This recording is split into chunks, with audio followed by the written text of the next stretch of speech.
I appreciate the good work you and others on this cusp of having good legislation here that does need some tweaks, and we intend to work best we can in a bipartisan way to get that done.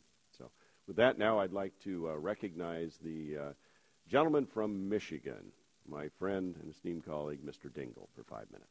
I thank my dear friend, the chairman, for this recognition, and I also express my thanks to my dear friend, Mr. Doyle, who is always kind and generous in his dealings with me. I'd like to welcome back Senator Sununu. Welcome back. Thank you. It's good to see you again. These questions to Professor Levin and Ms. Abernathy. They will require yes or no. The draft bill requirement says that the Commission will complete an identification and analysis of the market failure that prompted a given rulemaking seems to be a little much. Does the Commission engage in rulemakings that are not prompted by market failures? Yes or no? Yes. Professor? Well, I'm not a Commission FCC specialist, but I would expect the answer is no. Thank you. That some of them do not relate to market force. The next question indicates to me that the draft bill's failure analysis requirement is then at least superfluous or worse, unnecessary in many cases. Am I correct in that feeling? The cost-benefit analysis? You're correct. It would be unnecessary in some situations. All right. Now, again, to Professor Levin and Ms. Abernathy.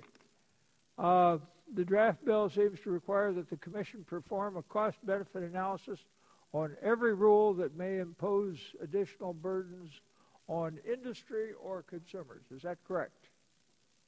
I think that's what it says, yes. I believe that's what the bill says. Now, again, to Professor Levin and Ms. Abernathy. I believe the requirement is, again, overbroad and would require the Commission to devote many of its finite resources to performing such analysis. Do you agree, yes or no? I agree. I agree it's overbroad. Now, to Professor Levin and Ms. Abernathy. Further, is it reasonable to assume that the Commission has neither adequate staff nor funding with which to complete the cost-benefit analysis of every rule that imposes additional burdens on industry or consumers? Yes or no? It's reasonable to assume the answer is yes. Ms. Abernathy? I don't know. Okay. Now, if this be the case, it would appear then that the Commission would require additional funds in order to comply with the draft bill's requirements. Is that correct? Presumably. Okay. Or we might assume that the FCC will be doing more to accomplish less at greater cost. Is that an unfair assumption? So I would assume. Okay. Now, to all witnesses.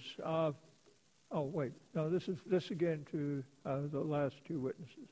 Finally, I come to a matter of personal interest. In the Congress in the past, I've introduced legislation to amend Section 10 of the Federal Communications Act to require the Commission act on a forbearance petition within a year's time.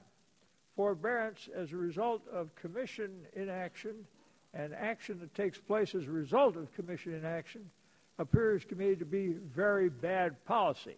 Now, to all of our witnesses here, starting with Senator Sununu, would you support amending Section 10 of the Communication Act as I have just described to eliminate the forbearance that is practiced by the Commission, leading to decisions being made by simply inaction on the part of the Commission? To eliminate the forbearance or to set a time limit of 1 year? Well, tell me what you feel. Should we do it with a have to act on it within a year's time? I think any time you can set a clear time frame for action, it's going to add certainty to the regulatory process. I don't know if 1 year is the right amount of time, but certainty in the regulatory process is likely to be a good thing. Thank you. Ms. Abernathy, yes or no? I agree with the additional clarity around the forbearance process. Mr. Ramsey? We're on record with agreeing with the concept of shot clock, so I guess the answer is yes. Mr. Cooper? Justice delayed is justice denied, but it needs to be worked both ways. So when complaints are pending at the commission, they languish for years. If you're going to have a shot clock, it ought to be both to the favor of the Maybe we public ought to and the fire the industry. damn commission if they can't come to a decision on these matters, or give them more money. Let's see, Mr. Levin? Well, I don't do FCC law, but administrative law authorities generally are skeptical about Congress imposing too many statutory deadlines, because the upshot may be that those deadlines will drive the process more fully than it should. Let's not debate that, but it seems like poor sense to have the commission just simply saying we haven't acted, so it's going to become the rule, or it's going to become law, or it's going to become the regulation. That appears to me to be very bad.